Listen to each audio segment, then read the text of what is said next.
This is First Gen Xers.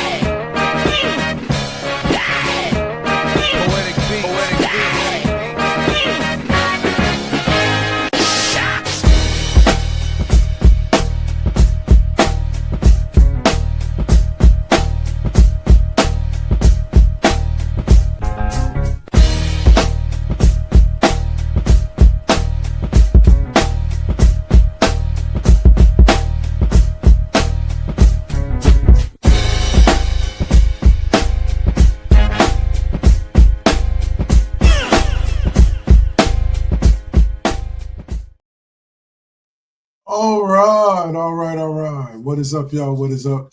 This is Dark Lord 100 and Mr. Dirk Suave, and we are here to bring you First GenXers presents. Dirk's on something over there. I'll say this edition of First GenXers presents The Classroom. And I am your host, Dark Lord 100, aka Double KK Double. This is my co-host, Mr. Suave. Today, hopefully we'll be joined by O'Malley. Not, that's cool. We'll say we're going to talk a little bit about some football to open, some basketball in the middle, and then some weird stuff going on with the Olympics and the World Cup soccer right now. So, all right. So, as always, just to let you know, you can find us, if you want to know more about the show, you can find us on Facebook. Search for The Classroom Featuring. You'll find this big, bright banner. Can't miss it. All right, man. So we've gotten through. Hey, there she is. Round of applause for O'Malley. What is up, Mama? Sorry, my Google was updating.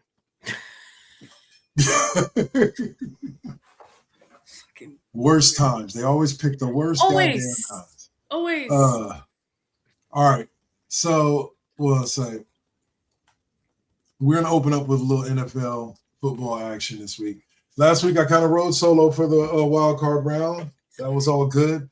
Got to actually talk about a 49ers win, surprising the Eagles. Let's start there with that one, and we'll go from there. Swab, give me your thoughts on the Niners upsetting the division champs or the current Super Bowl champs. I think Philadelphia seemed to come in a little unprepared.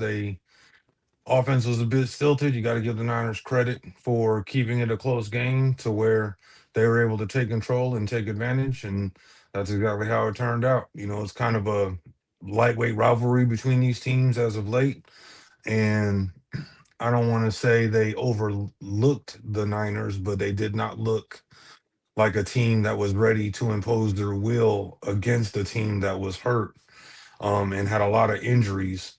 So this is a game that Philly should have won, but didn't because, honestly, they got out-coached.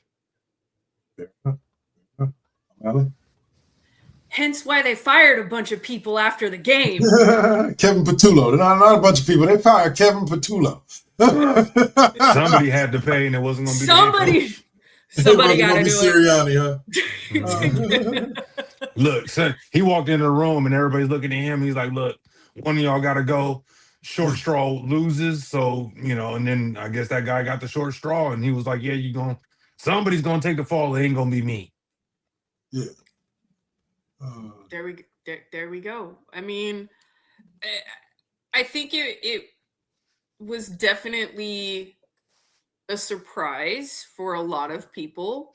All of the Eagles fans, even quite a few of the Niners fans were surprised by the win. I mean, I know a lot of Niners fans who actually went into that game going, shit, at this point, we didn't expect to even be here. So however this fucking turns out, we're good with it. I feel like this is the most humble I've seen Niners fans going into the postseason ever. There was no quest for six. There was no. I didn't even hear any bang bang Niner gang. Like, oh, stop it! I heard that. Yeah, I heard that a lot. Right. No, right. But, no, I can tell you. Yeah, you're right. It was because to be honest, again, they had no business being there. They had no business winning 12 games during the regular season, easy schedule or not, with all the injuries that they had. and it was just like, all right, if this is where our season ends, it's been a hell of a ride. Like I'll give it to Niners fans this go round. Like I even said it one of the last times I was here. Sorry about that, by the way. no problem. But the fact this year that you guys even got to where you were is mind-blowing. Yes, some of it did have to do with strength of schedule, helped you with that along the way.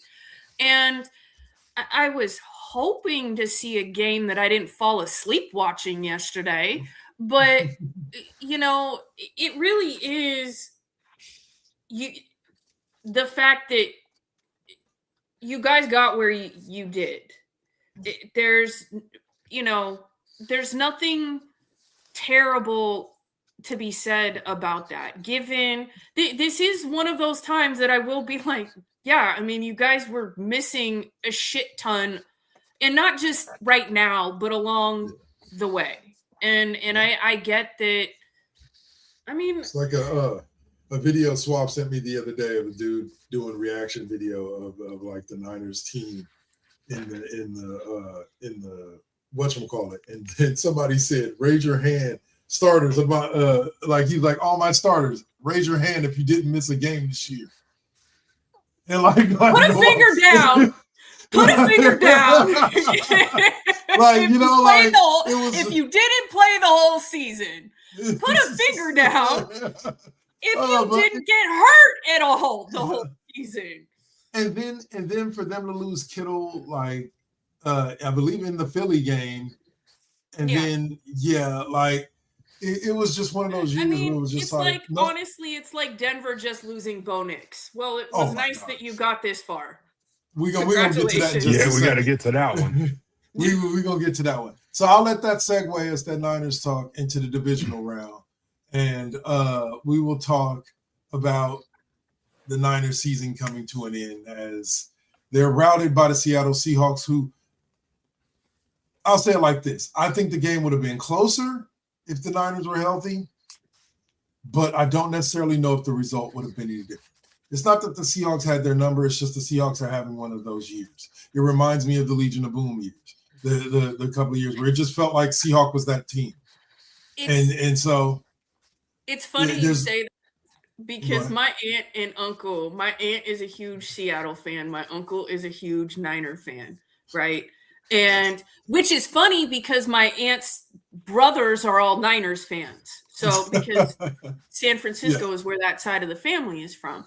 And I was telling my mom last night at first when it was still like 21-6, and my mom's like, it must be a tense household. And I was like, no, the Seahawks are winning. So Aunt Mylene is happy. So there is no tenseness in that house. I mean, Uncle G may be in the garage today sulking, and everybody is like posting back memes of like 2011 and other years where it was back like this. And one's got the Niner gnome in the tub, and the Seahawks gnome is on the tub with the toaster next to it. But it's all in good fun. But I mean, this is enjoy your run, Seahawks fans, because trust me, it ain't gonna be that easy next year. Just like I said about the last Niner game, Seattle game of the season, it was kind of cool to see these two teams in a position where this shit actually mattered going forward. So it's always nice when, and I mean, also the Rams were still in it and all of that stuff. So I do like the fact that solidifying the title for this season of toughest division in football, the NFC West, with 3 teams in the Final Four in the NFC, with the Seahawks, Niners, and Rams. Like whoa. And the thing about it is that sans and a mass exodus from one of the teams in free agency, you don't really expect any of the 3 to be any worse next year. You know what I'm saying? Like I think Seattle is young. Like Seattle's not going to be a worse off team next year. The Niners are going to get back Nick Bosa, Fred Warner. Their young cats are going to have been groomed another year. They'll get rid of Brandon Ayuk. I see that as a net positive because considering the man contributed absolutely nothing to this run this season, I consider that a net positive to move on from it. Well, here's a question. Here's a question for you. And the same thing with the Rams, except for if Stafford retires. Here's a question for you, right? After the Eagles game, it came out that Saleh was being looked at for bunches of other jobs. Do you feel like yesterday's game impacts his stock at all? No. I think that everybody is fully aware that if you hire Saleh, you're going to have to hire a Mike McDaniel level offensive coordinator on the opposite side of the ball. Kind of like with Shanahan. If you have Shanahan coaching your team, your offensive side of the ball is all good. You know what I'm saying? Like well, he was the coordinator there, not the head coach. That doesn't matter. We'll say, but or Washington. But you have a guy quarterbacks in Washington, but whatever. True. In Kubiak that has the title of offensive coordinator, but Shanahan is really the one calling the plays. Yeah. But he needs a defensive coordinator of his ilk at his level in order to succeed. It really does. It showed with Steve Wilks. Like, no offense, Steve Wilks, he's a decent defensive coordinator, but he wasn't good enough to balance out what Shanahan needs, out of a defense. Saleh knows he came in, and I would have loved to seen what he would have done with this team with Warner and with Bosa throughout this season, considering he did a hell of a job without him. And considering, like, what I want to say, 3 out of the 11 starters on defense were rookies. Upton, Stout, Siegel got some starts. Mustafa's second year, so like they're all either first or second year players.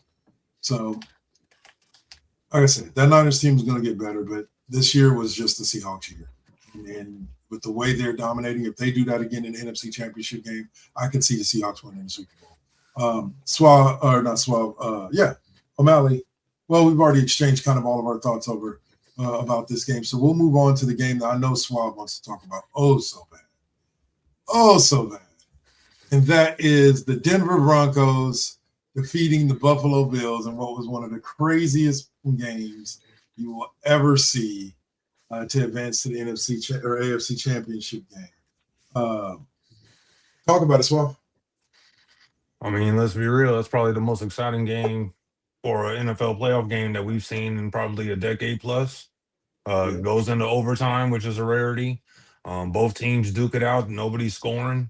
And then for, the Bills, you got to feel a little heartache for Allen because he put the ball on the money.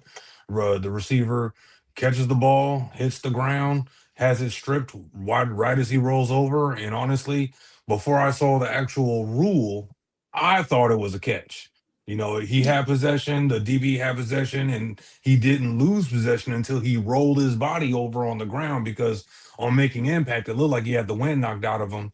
So, or when he hit his head, one or the other, but he was kind of out of it, which allowed the DB to strip the ball from him. So they call the interception. Then they go down and are gifted 2 pass interference calls. One of them I thought was a little borderline, the first one. The second one, I thought the defender definitely got there early, but I think the guy jumped up, and while he didn't interfere with the ability to make the catch, they called it anyway, which is 2 pass interference calls in overtime in the closing minutes. You don't normally see that kind of stuff in the NFL. Normally they'll let them play, and we all remember when New Orleans got screwed on the pass interference against the Rams that wasn't called or wasn't seen, and no one knows how that happened. But here, but that inspired the instant replay. Yeah, so here you get 2 PIs, and then you give them a chip shot field goal. But then on top of that, the football gods. I mean, that's the only way you can say it. The football gods said, you know what? Those were bad calls. All 3 calls went the Broncos' way, and we're gonna make you pay for it. So that's the craziest thing, because literally an hour after the game, all of a sudden it's coming out and I didn't realize that they had so much medical equipment at the stadium. So they did all this at the stadium, but x-rayed his ankle, saw that it was fractured, realized when he fractured it, and he was running off straight adrenaline, which is crazy in itself. Yeah, so I'm just that 3 minutes of gameplay before he Three plays before he fractured his ankle. 3 plays before that field goal, he fractured his ankle. So he still went and out still was there. putting the ball on the money too. Yep. Bo Nix, I'm sorry, sir. Bro, I'm completely that's rough. sorry. I mean, from total elation for Broncos fans to what are we gonna do? We gotta pray that Stedham is the next Hostetler or Frank Reich or resurrect somebody, But I with this happening to them, I see no avenue for them to be able to not only get to the Super Bowl, but if they're lucky enough to get there, I can't see them winning the Super Bowl with the backup quarterback. I just don't see it. I'll say it like this. In the immortal words of a friend of mine, Mr. Hemphill, upon telling him that the quarterback for an NFL team, his name was Bubby Brister, looked at me and said, "You will never win a Super Bowl. A man named Bubba is your quarterback." Yeah, I mean, this guy Stedham ain't Nick Foles, so I don't see him taking over and being able to run them all the way to a bowl. But I'll give Sean Payton his credit. He can probably scheme some things up. He knows the guy. He's been seen him since he's been a Bronco. So maybe he can produce a miracle. But I can see it for a game. I can't see it for two. Only thing I will counter with is nobody thought Nick Foles could do that until he did. True. But I'll also argue that Nick Foles actually had been a starter before he took over that role due to injury. No, he was an actual starter before that game for other franchises. So Nick Foles actually had experience as a starting quarterback. Well, Stidham started some games for New England. Stidham's had 4 starts in his career, which is the lowest amount of starts for a title game in the history of the NFL.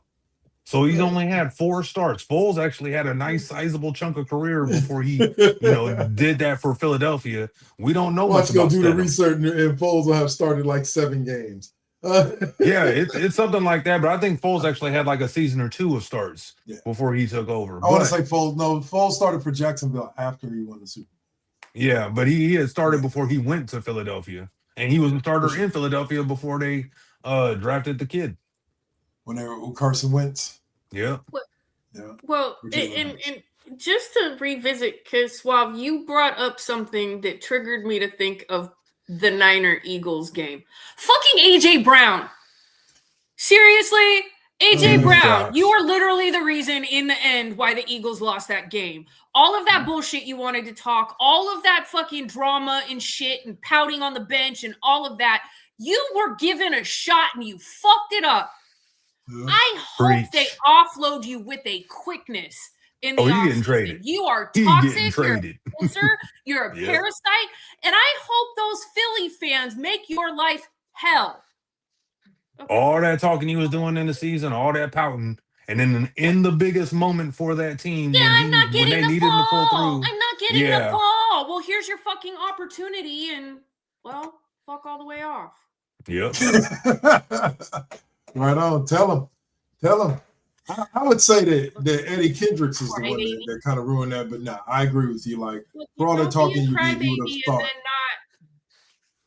have thought. You would think that he would have had a better performance against Renardo Green and Diamador Lenore. He just can't drop those 2 passes, including the last one. Those were just in his hands, flat out drops. So how much more perfect did you want them to be? Yeah. And he was on my fantasy team all year, and it was up and down year for me.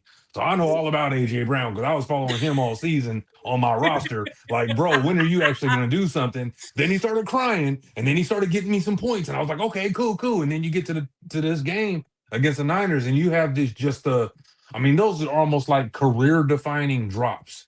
Those are the ones people are going to look back to when they're like, okay, well, let's bring this guy in. He's a supreme talent, but when the light shone the brightest, he's had a good run, which was their Super Bowl run, and then he had this run. So now, which A.J. Brown are you going to get or sign to a big money contract? So I don't know. But they're definitely trading him. And none of those drops were going to ever be looked at favorably, ever. We know that. However, had you not made all of the fucking noise and the stink about it, we'd probably be talking about it a little bit differently. Yeah, absolutely. Nailed on the head. All right. So we'll move forward now to the AFC divisional game, the other AFC divisional game that took place this morning, as the New England Patriots have shown that, as far as I'm concerned, the turnover game. Yeah, the turnover game helps them. Well, CJ Stroud was allergic to throwing the ball to his receivers. Like, he genuinely was. I looked up and I was like, oh, look, the Texans are driving. CJ Stroud intercepted. But I mean, the Patriots even had their own issues on their side of the ball. It made me sad for CJ Stroud. I love the kid. I appreciate him as a human. I feel bad for him. Also hate the fact that it was the Patriots that beat them, right? I mean, granted, I still feel okay because I hate the owner of the Texans in general. So there was like a really no win other than the fact that I like Stroud. Hate the freaking Patriots, but here we are. Them back in the championship game for the first time since the Brady years. D'Amico Ryans needs to spend all of offseason rewatching the first year of CJ Stroud to try and figure out why these last 2 years he was below average or less than what he was his rookie year. So I don't know if the film is out and people are defending him and he's not able to do the things he wants to do, but they got to figure out how to make this kid successful again. This was a game that was essentially up for grabs for a lot of the game, and CJ Stroud ain't do his team no favors. At least Josh Allen can say, hey, he can say this loss is on me or it was my fault, but we all know it wasn't. But this loss was on CJ Stroud, and he has not looked the same since his rookie year, which is kind of weird. You expect a sophomore slump and then the comeback. And while they are in the playoffs, I don't know, his level of play has not been what we saw the first. It's only been going down essentially, even though the team's been winning. So I'm curious to see what D'Amico Ryans does in the offseason because they got a lot of things that they got to answer for. Sure enough. But I hope to see improvement because I'm a CJ Stroud fan. I would love to see that man do some big things. And I'm rooting for Ryans too. You feel me? For real. But this matchup went to, let me see if Tell I me can he make don't sure look like Ocho Cinco is coaching on the sidelines on occasion. I'm surprised Ocho Cinco ain't a wide receiver coach. I'm just gonna be honest. Yeah. Well, maybe he's got to get his mind right still. He's probably out still being a fuck up somewhere. But if he's doing he the get his podcast mind thing right now. That'd actually be a great person to bring in, not only as a coach, but as a mentor. Yeah. But I hope I say this right from one of my favorite content creators. But the New England Patriots do have Drake May. Yep. Drake May. Yep. And I can't stand him. I can't.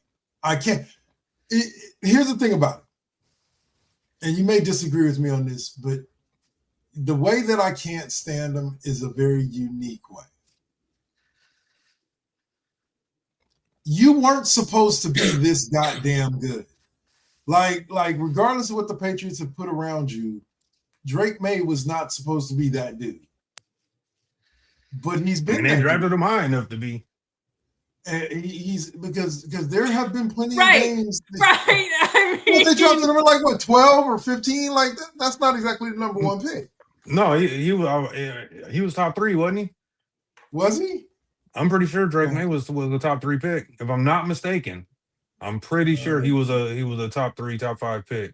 I'll be honest. I think the linchpin for that team is Vrabel. Didn't like him as a Patriot. Liked him as a coach of the Titans. Third overall. Yeah. Third. So it went Caleb Williams, Jaden Daniels, Drake May. Yeah. Still wasn't supposed to be this damn good. All 3 have hit within their first 2 years. And honestly, I think it comes down to coaching. Jaden Daniels, Caleb Williams, Jaden Daniels. It really comes down to coaching. Jaden Daniels and Drake May. You put the right coach with the right system, you get an infusion of talent around those guys, and I mean, outside of Daniels getting hurt this year. Last year, he got his team to the conference title game, if I'm not mistaken, before they bottomed out.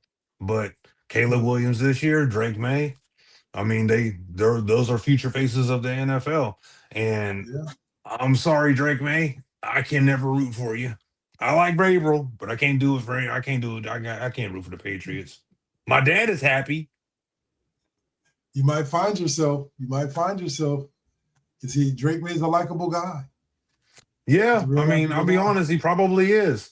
And I hate his guts. It ain't his fault he was drafted to the Patriots.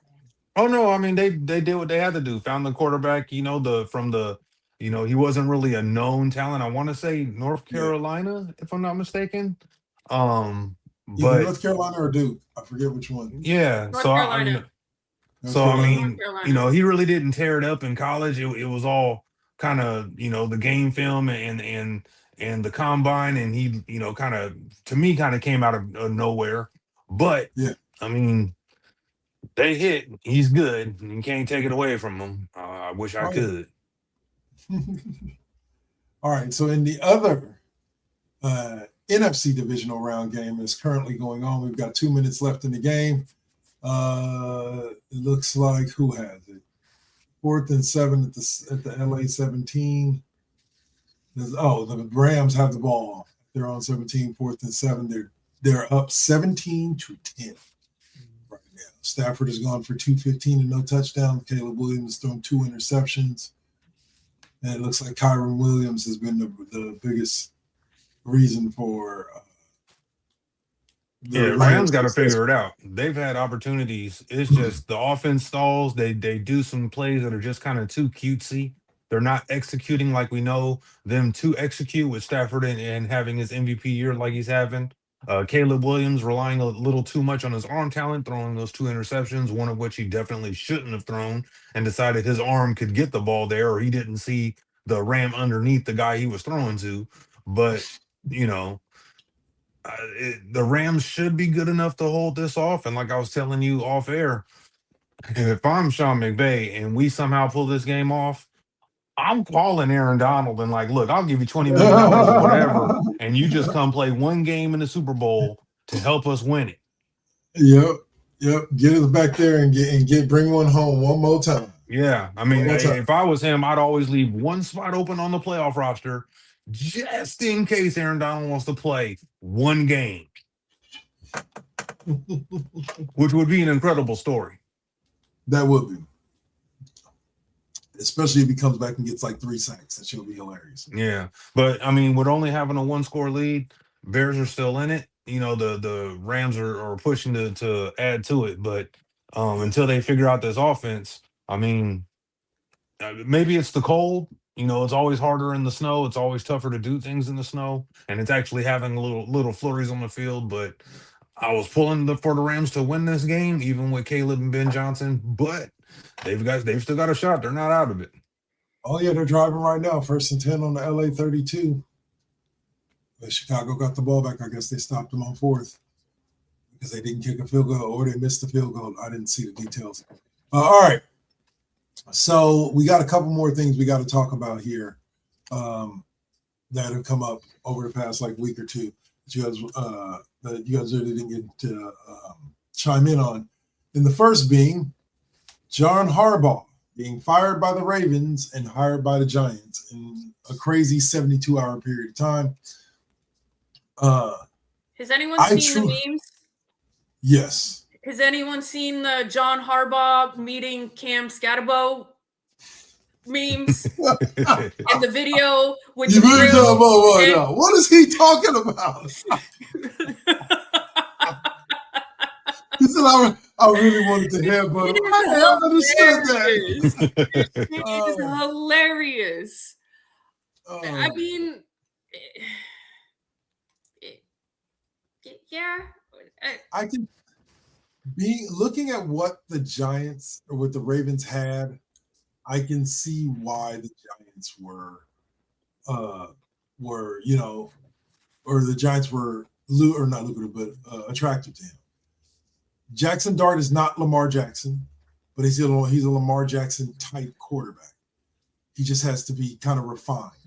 He can run. Jackson Dart has a little bit of speed on him. He can move around, and he can chuck Not the like ball. Lamar Jackson, no. I mean, you can say he's a slightly more mobile pocket passer. I'll give you that. But damn, Lamar I Jackson. said he's Lamar Jackson adjacent. Okay, I didn't say he was Lamar Jackson. I said he's kind of like the same play style as Lamar Maybe Jackson. like adjacent. Yeah. Step adjacent. Look, I get it. Jackson Half cousin adjacent. is black. I mean, Look, I Jackson agree. Dart is invited to the cookout. All right, now I'm messing with you. The Giants. I don't know. Does he put raisins in the? Right, no raisins in the casserole for real. But he doesn't look like the type. I'm gonna be honest, but he might eat it. You feel me? Yeah. But yeah, it was attractive. The Giants put all their chips in. You know, they gave Harbaugh every ounce of power that he wanted in his next stop or coaching stop. This could be the last coaching stop. We don't know. He does have, I mean, the team does have some question marks. He needs a defensive coordinator to come in and shape that defense that let him down in Baltimore. Was really the reason why they didn't make the playoffs and he didn't keep his job. So he needs a real strong defensive coordinator, and they do have holes on both sides of the team. While he does have the preeminent starting quarterback in Dart, Scatterbo is now a question mark, having broken his ankle very badly, and we're not sure how he's going to make it back from that. Neighbors, their number one option, he tore his ACL, so we're not sure how he's going to look coming back and how the rest of his career is going to look with those kind of injuries to the knees. It's almost never good, even with all the medical technology they've got nowadays. So it's going to still be a rebuilding opportunity for the Giants. I'm not expecting a Vrabel, Drake May type ascendance next year from the New York Giants, but I do think we'll see improvement. I will disagree with you on one thing. I don't think they need to bring in a defensive coordinator. I think they need to bring in a elite level offensive coordinator. Harbaugh is a defensive coordinator. He is a defensive guy. He needs somebody that can run that offense. Like, even though Baltimore's defense let them down this year, which I think would effectively cost him his job, is that it was primarily on the defense for why they didn't make it to the playoffs, why they didn't beat Pittsburgh. I think that's why he lost his job. But, the Bears have scored. It is 17-17 with 17 seconds left. Looks like we're going to overtime. Anyway, but if they pull this out, the Rams going to have some soul searching to do for real, just like the Bills. I think that Harbaugh needs to get himself a defensive game plan coordinator. He needs to get himself a really good offensive coordinator. Like I said, if it's a Mike McDaniel or somebody like that to come over and run that offense. I think that, and me and you had this conversation when they said he was going to the Giants. The Giants, I believe, have the number 2 pick in this year's draft. So like I said, I know they're normally not taking that high, but I would take a strong look at this year's offensive line class, especially like left tackle or right tackle, and protect Jackson Dart. Even though he's mobile, get him a Trent Williams like offensive lineman. Like it. You're not going to find Trent Williams. He's once in a generation. Season, so yeah, you don't want him you don't want him becoming Tua. Like, I'll be honest, they're kind of screwed in a sense. They're going to have to overshoot for an offensive lineman. You might have been able to get the guy the best offensive lineman in the 4, 5, or 6 spot, and they'll have to take him at 2 because that quarterback went back to Oregon. So now there's really not going to be any real trade partners to want to trade up to leapfrog the Jets at 2. So it's going to be very interesting to see, because I mean, what he would have wanted to do, trade out of the 2, get to the 4 or 5, and then add more picks on the 2nd and 3rd round to really flush the team up and get that push. But without that second quarterback on the board, no one's trading up to the 2nd overall pick anymore, as far as I can tell. I mean, unless the Raiders do what they're known for and do something completely out of pocket and hella dumb, like take someone other than Mendoza, poor kid. I'll be honest. On the Raiders front, they're going to screw up. Happened. They're about to screw up Mendoza like they did Derek Carr. So I don't have high hopes, even if they take Mendoza, until we hear who their actual head coach is going to be. They give me McDaniels, I think he'll be successful. Okay, fair enough. Except for is McDaniels looking for? Yeah, Miami fired him. No, I know, but my understanding is that his interviews have all been drops down, not more head coaching positions. Really? I don't know. I figured But if they don't there's get an seven, offensive seven mind, head coaching positions. They said there's 7 head coaching positions out there. So I figured and only 2 of them have been filled. What I've seen is him in relation to OC positions. Really? it's Interviewing. possible. Yeah. I mean, it could be. I wouldn't be mad at bring that. him you could bring him into New York. Him and Harbaugh can make a good combination there. I'll take him and Saleh. They know each other, so they can go ahead and go in there and be the Raiders, and Saleh can have an actual OC that knows what the hell he's doing, unlike what he had in New York. And they could do some things. So, all right. So the other head coaching position, well, there's 2 more that we were going to talk about real quick, but the other one that I wanted to touch on was Kevin Stefanski, just like Jim Harbaugh, fired from the Browns and finds himself hired by the Falcons within a week. Like, I didn't expect because he was at the Browns. Well, he didn't do his part too. I mean, they had a hell of a roster and they couldn't figure out the offense either. So he's in the same predicament. He has an offense with weapons. He's got to figure out how to get the offense up and running. And at least this time, he's not banking on who he chose as the starting quarterback, because that Dylan Gabriel mess was a damn tragedy for the Browns, and that hangs on Stefanski because he chose that guy personally. But now he actually has Penix Jr. and Kirk Cousins with weapons. They're probably going to lose Kyle Pitts, but the defense has a lot of youth to it. It's a good hire. Yeah, I like it. It's a good start. We'll see what they do from there, because I think Stefanski is another head coach that very, very much it depends upon what you put around him, how successful he's going to be. Yeah. Well, one has to wonder too, like in Cleveland, because they are historically bad. I'm sorry. Regardless of who's coaching, regardless of who they draft, regardless of who is on the team. So you got to also wonder what else is going on there with the ownership and the leadership and the front office and all of that all the way down. I will say, if we really go back, the Browns should have 2 Super Bowls had the team not been stolen from them and taken to Baltimore. Those Ray Lewis every years and Flacco, those were Browns teams that should have been and never worked. So they could have had a run. But that actually kind of proves my point, though, because different ownership, different leadership, different everything. Yeah. So, and they have been building from an expansion level. I mean, I know when we're talking about, and this isn't just coming from a place of hate, okay? I know people are going to say it's coming from a place of hate, but one of the people that I admire most in sports, Amy Trask, has been very clear on what is the problem in Oakland, and it's not the coaching and it's not the players on the field. Yeah. Okay? And until they get all of that shit figured out, no coach and no player is going to make a difference. Fair enough.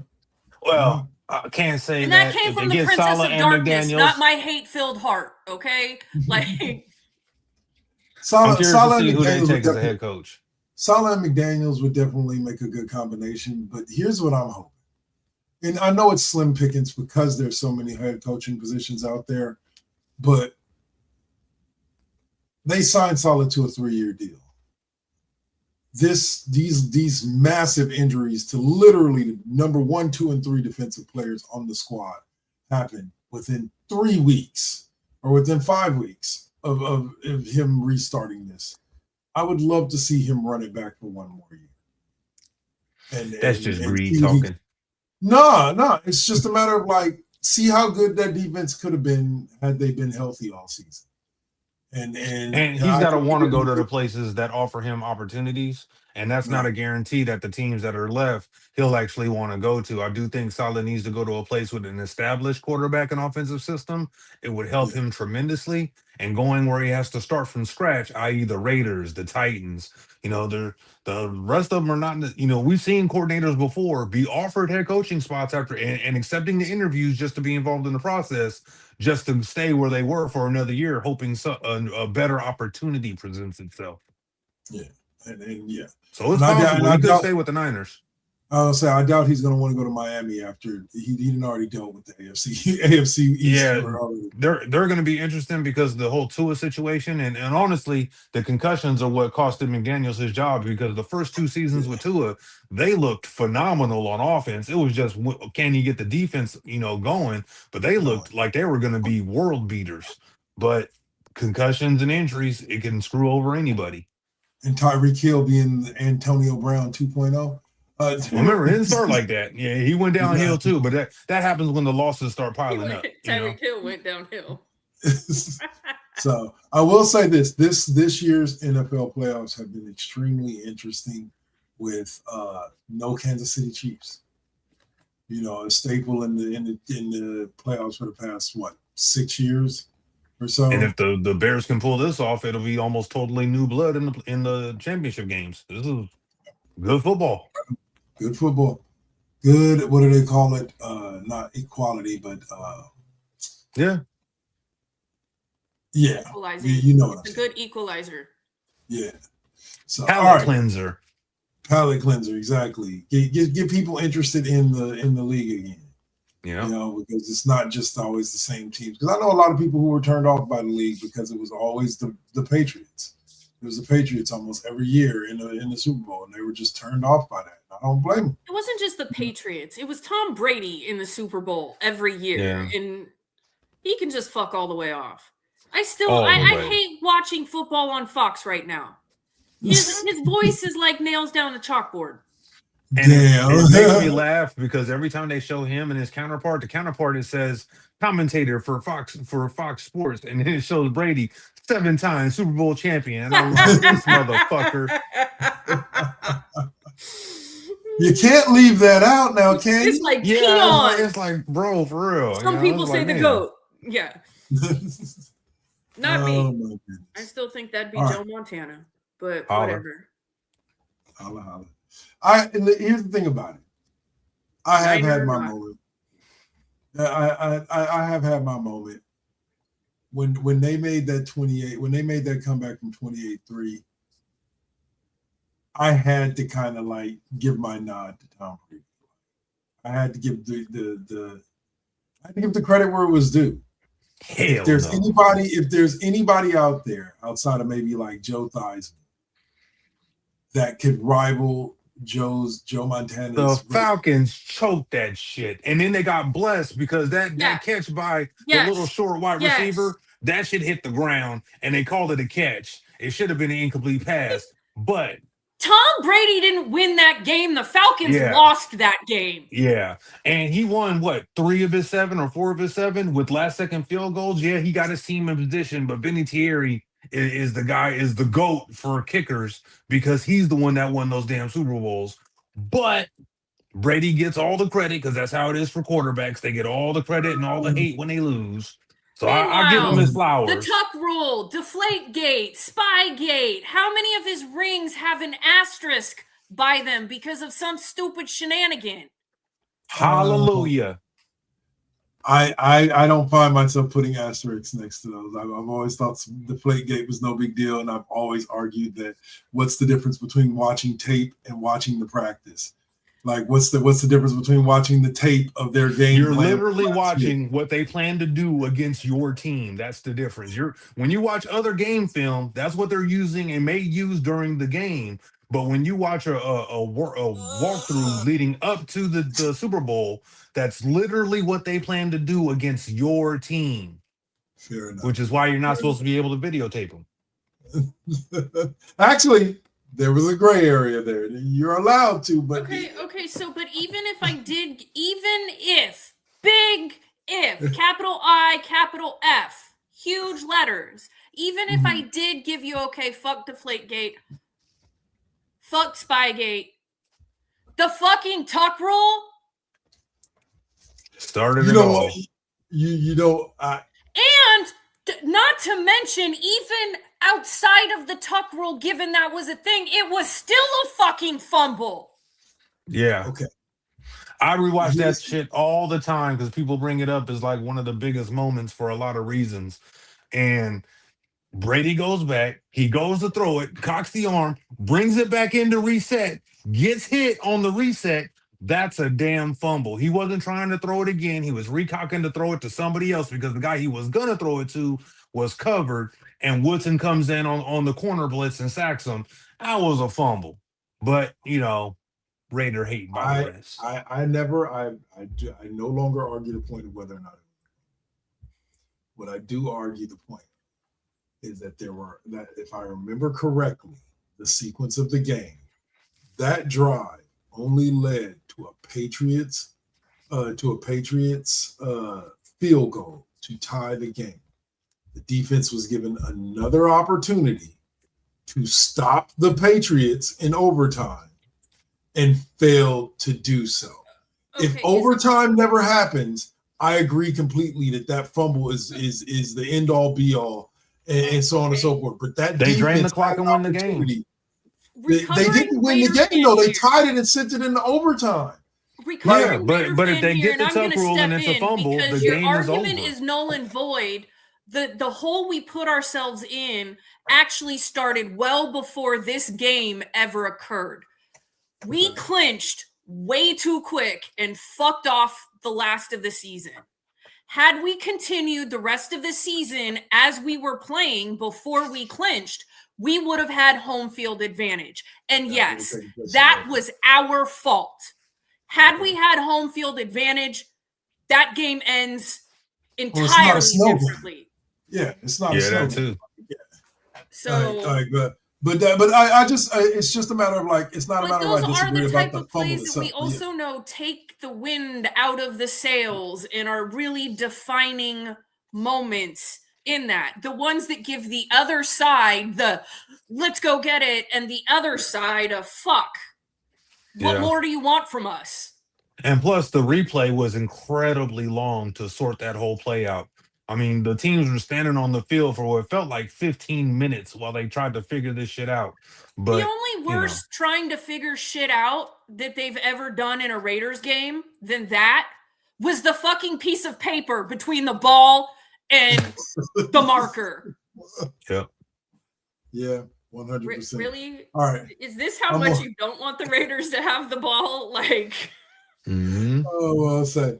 All right, so we're gonna pause there. And let us all breathe. And we'll talk some basketball when we come back before we jump back into the heated discussion that is the college football playoff in this year's national championship game. Suave had to hit me with some news right before the show. No, SEC, yay. Right now, they're the ones holding up what we want. So I'm not saying. All right, so we'll get to that after the break. Until then, y'all, stay chill, stay real. We'll be right back with the classroom. Peace.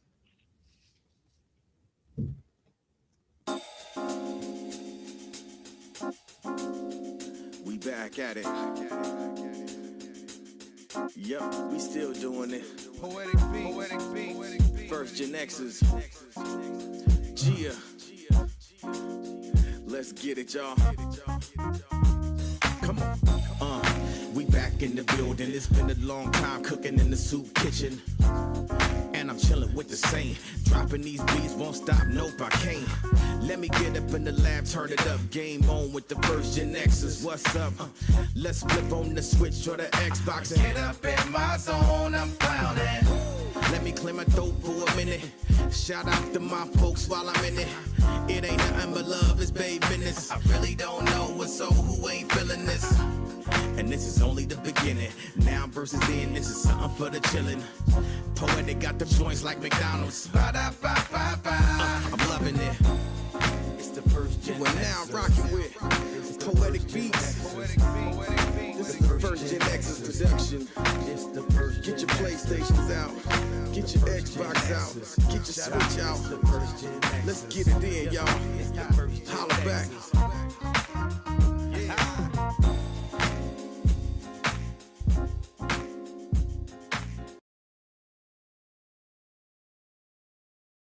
Talk to me, so you can see.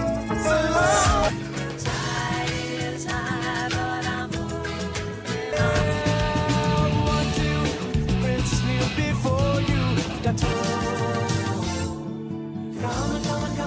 come a chameleon.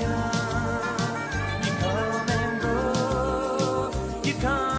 You got to keep it. You got to keep it lovely. You got to keep it. You got to keep it lovely. Success comes right after the struggle. I ain't even giving up on whatever I wanted. The tragedies I've seen, I can't even stomach. Most of y'all weak as shit and would've started running. Every time I make it back to the crib, I'm thankful the Most High let me see all of it. Grateful I'm lovely, and I'm being real with this. Please don't judge me. I'ma stay on my shit. I'ma keep it.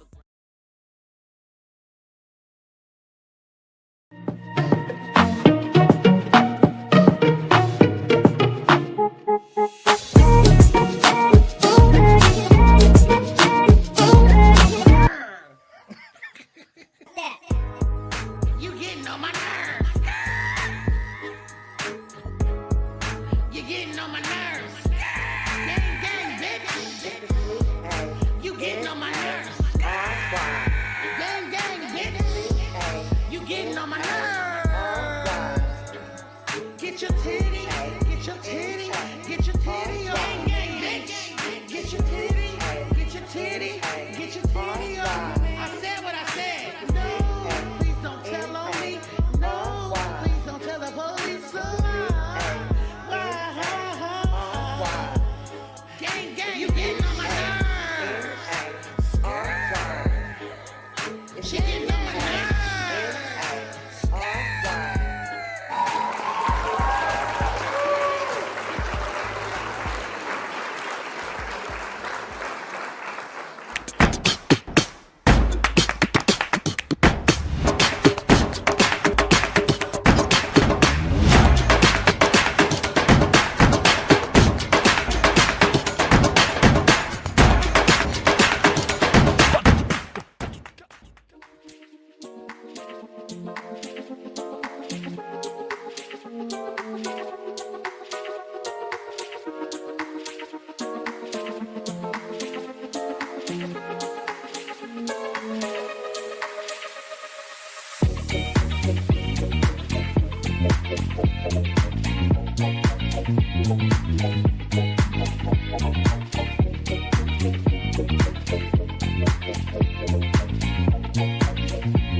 All right, and we are back. Hope you guys enjoyed that little promo block there of all the shows and things and streams that you can catch here on the First GenXers Broadcast Network, as well as the First GenXers Radio Network.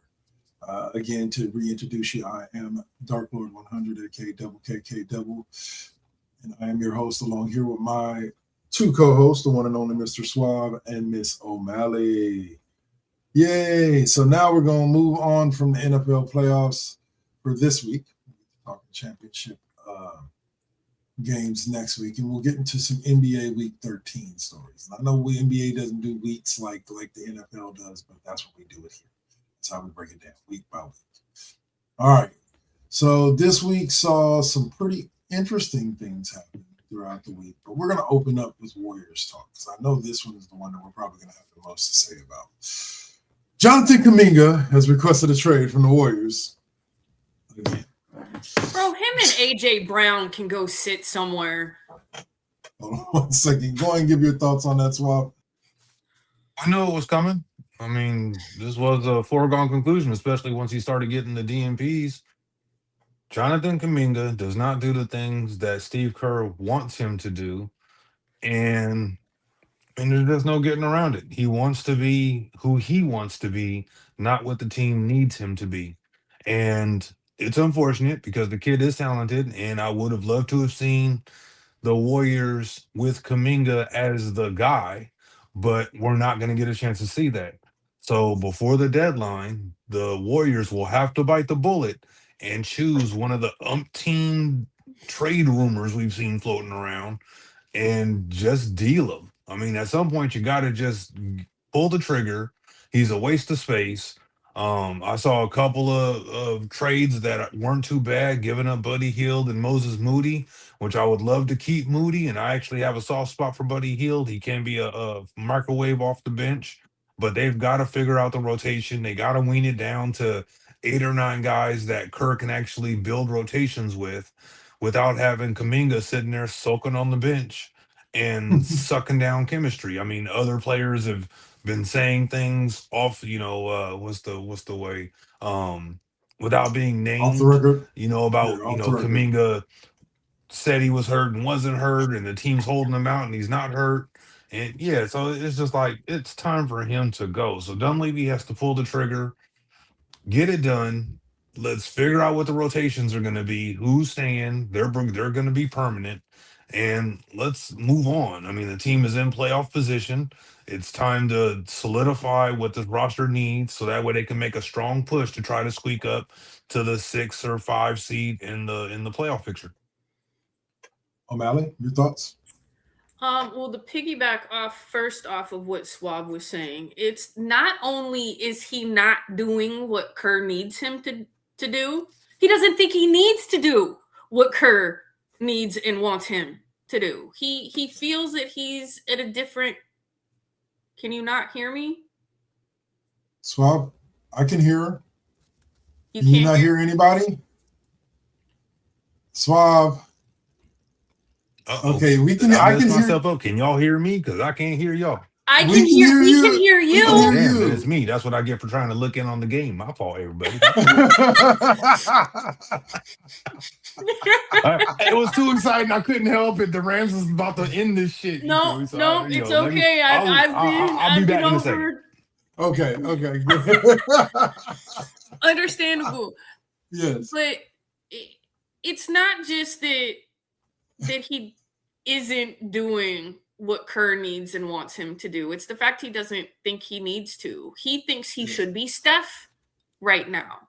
Right. And that's just not like he has an opportunity. If he just played ball the way Kerr wants him to right now, he has the opportunity to show he is that person when Steph is not that person anymore.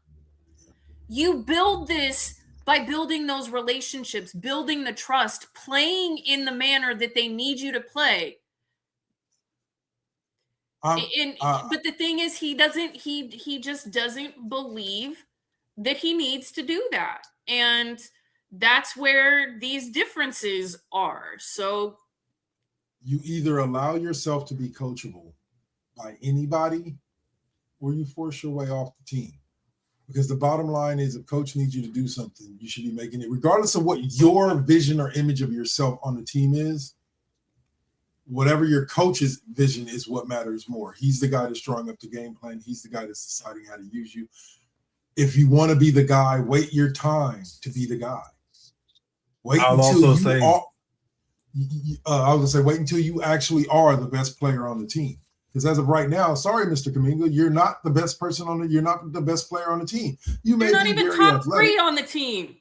So at the end of the day, like wait your turn. If you stick it out and you just contribute where you can right now, stop looking to here's the thing about it. The Warriors are going to pay you fairly if you stick around and you just grow within the system.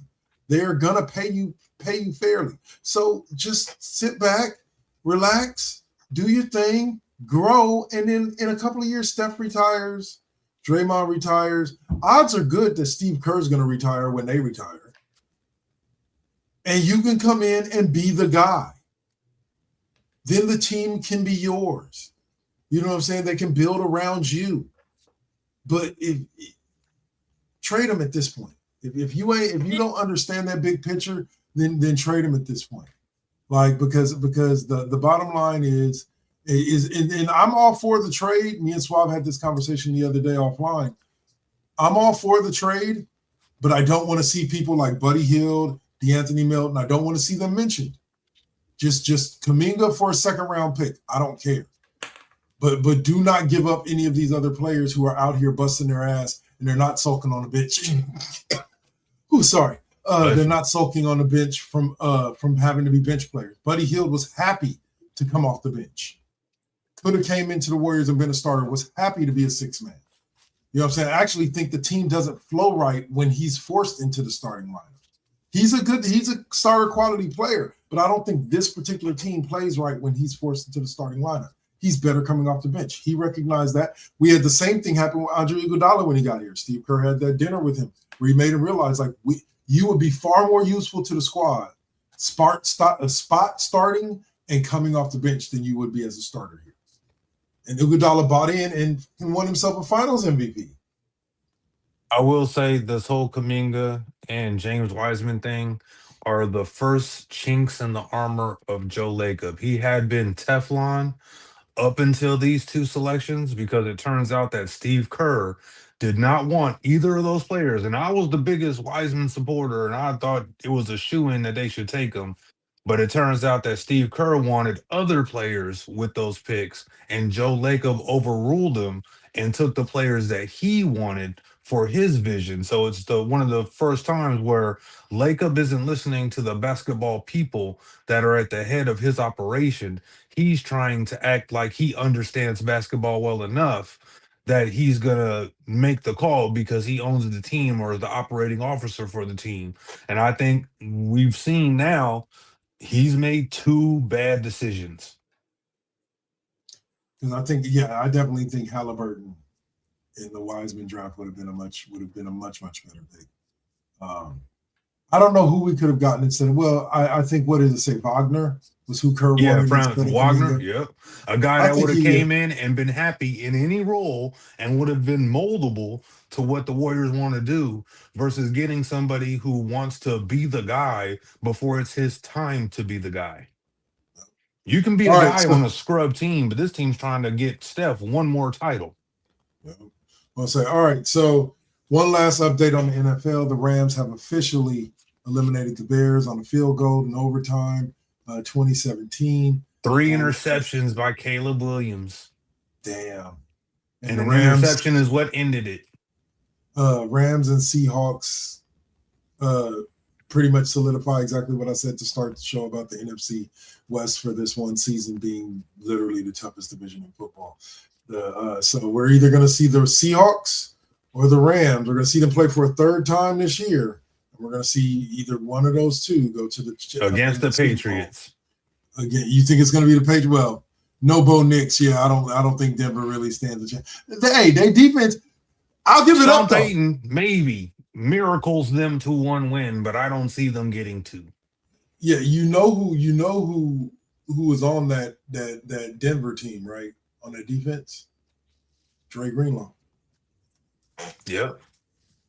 And Mufunga, if I'm not mistaken, didn't he go to Denver too? Yes, Mufunga went to Denver too. What a difference two players can make. Huh? But unfortunately, a coaching staff, starting quarterback, all that stuff. All right, so let's see. We also have, I don't want to keep us too long, so we're going to go on ahead and skip a lot of these other NBA stories. We'll jump right to the national championship game and get your thoughts, Swab, starting with you, and then O'Malley coming behind us about this matchup between Indiana and Miami. Clash of teams of destiny, it feels like. So until proven otherwise, it seems like Indiana is going to roll the Hurricanes. They have rolled every team I didn't think they could beat. And yeah, they did. They did barely squeak by the first time on Ohio State, but they have been rolling teams like I didn't think they could. I thought the Ohio State game was their title game. They proved me wrong. So now I am fully gone, back in Mendoza, the ex-Cal guy, got to a team that was ready for greatness. And I don't think this is the beginning of an Alabama Nick Saban-ish run for this program, but maybe it is. Yeah. O'Malley, your thoughts? Go Indiana. I mean, I want to see it. I like the fact that their coach could have pulled a fucking Lane Kiffin and left a while back and chose to stay somewhere and build a team that wasn't necessarily getting the NIL and transfer portal shit like other teams.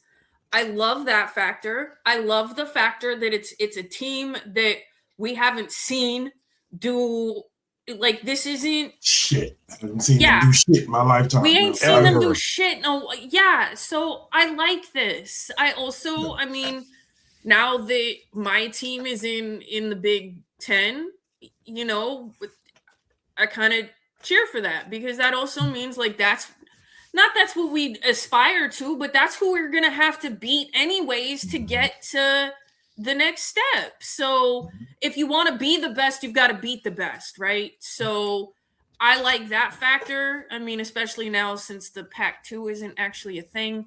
And I know I have a friend who went to Miami for law school. He's a huge Miami fan, and so I'm sorry, Pat. I don't mean, nothing against your team or anything, but they had their heyday back in the day. Let's give Indiana some credit. Agreed. And let's Dwayne give Mendoza a chance One to time. win one last time, because he's not going to remember what it felt like to win ever again. Yep. Wow. Have this moment of glory, because I don't see him turning around the franchise. Wait until I see the head coach, though. But still, I got a feeling Mark Davis Until was going it's to the fuck up the owner, head coach. it don't matter who the fucking head Yeah. coach is. Yeah. But let's see. Yeah, no, I'm with you guys. Indiana looks like the favorite. I think it's great to watch Indiana get here and potentially win this. I think Indiana winning it all would kind of epitomize the parity was the word I was looking for earlier. The parity that they seek in the college football playoffs, of giving an opportunity to teams who may not have had opportunities in previous years to go on a run like Indiana. Now, don't get me wrong. Indiana's run isn't exactly like a 12 seed, going all the way to the national title game and winning it, but because they came in as the 1 seed, but the improbability of Indiana getting that 1 seed, the improbability of Indiana winning the Big Ten, the improbability of Indiana not suffering a loss at all this season. The probability of them meeting Oregon in that game after being the only team to beat Oregon that season. Yes, was exactly. even crazy. Like, and so I give it to Indiana in the sense that, like, this is their year. It's kind of like how I feel about the Seahawks right now after watching them dismantle my team. Like, this is just their year, and there's nothing that anybody's going to be able to do to stop them. I do like that if they go on to win tomorrow and they win their first national title, they're doing it against a heritage team. A team that's established, that's been to plenty of national championship games before the playoffs ever existed. I like the fact that they're doing it, and it's not against like Fresno State, like Indiana, Another Cinderella. I'm glad it's happening against a powerhouse or even team. in Ole Miss, because they ain't done shit in a really long time. Yeah, and hell of a run this year. They're like the bastard child of the SEC. But I'm 100% glad to see Indiana, if they do it against such a staunch team like Miami. Not to mention the fact that, to an extent, here's the thing: outside of being a heritage squad, let's talk a little bit about that real quick. Miami has felt like a team of destiny. Miami has felt like a team that should have lost last round. It's kind of nice. One of the best games I've seen in a long time, though. They beat them down. Miss game. But I mean, we've seen Miami teams in the heyday, like Heather was saying. I mean, you had the early 2000s, you had the Ken Dorsey led ones, you had the Jimmy Johnson ones. So Miami's had a ton of winning. The straight so they're one of those other teams. Yeah, I mean, we've seen Miami, and they've been up and down in the terms of being, title Well, that's what I was gonna say. contenders. Like from recently, Miami has not been that heyday Miami. But they That's have what I'm enough saying. Like, history. I well, wouldn't yeah, necessarily the call history them, does count for something. You don't necessarily consider them an underdog the way you did Indiana, coming out of nowhere. But this particular season, I don't think Miami was expected. I think they were expected to make the playoff. I don't know if they were one of the top contenders to make the championship. nobody saw them doing what they were doing. I'll give you that, because they browbeat the teams they were well prepared with their talent to mollywop teams. I didn't see them mollywopping, so I'll give you that. Yeah. So, but like, don't get me wrong, Indiana's definitely mollywopping. Indiana's definitely the golden child, the Willy Wonka, or not Willy Wonka, the Charlie from Willy Wonka with the golden ticket. It's just their destiny to go 16-0 and win their first ever national championship. Now watch them don't do it. I gotta knock on wood for y'all, Indiana, because we sitting here giving y'all the juju. I don't want to screw this up. Right. Don't pull a Giants. Don't pull a New England. Don't pull a let's go undefeated in the whole season and fucking lose where it counts, because it doesn't count if you don't win this game. Exactly. 15-1 is not 16-0. All right, so we'll close out there, and I promised Swab I would do this, so I'll let him start and give us your sign out, sir. So I'm gonna keep this short and sweet.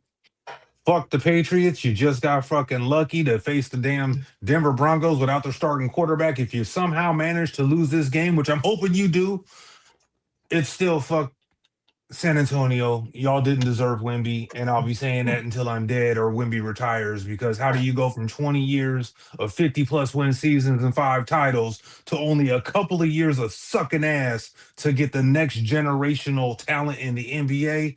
Yeah, the fix was in. Enjoy it. O'Malley, any closing thoughts? That's cold. They lost Pop, and you're still on them for fucking Wemby? Wow. Like, get over it. It's okay. It'll be okay. I promise. Okay?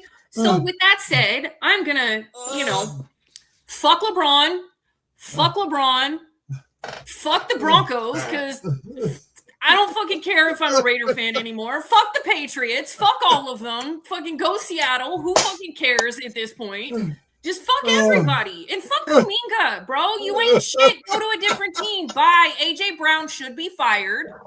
Right? Let's cover all the bases. Fuck you. Fuck you. Fuck you. You're cool. Fuck you. Bye. All right. I'm going to close by saying this. Look, man, bottom line is this. I like what I'm seeing out of my 49ers for this season. I know next year's not going to be as easy, even though they did come in third place, so their strength of schedule isn't going to be too much harder. But I think that we all take a reprieve from the bang bang, and we'll keep ourselves humble, and hopefully the boys can go get something done next year. So y'all stay up, stay real, and I hope you enjoy. Stay humble. And fuck Tom Brady. I forgot about his ass. Yes! How did we forget about that? Fuck Tom Brady! And fuck Fox Sports for fucking making me listen to that jackass all the time. All the way off. This right here is why your ass needs to be watching The Classroom every Sunday at 6.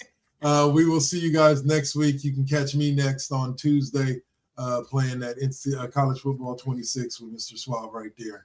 And allowing him to scout me even though I shouldn't. And we will see you guys. I'll be in here too, like, what's he doing?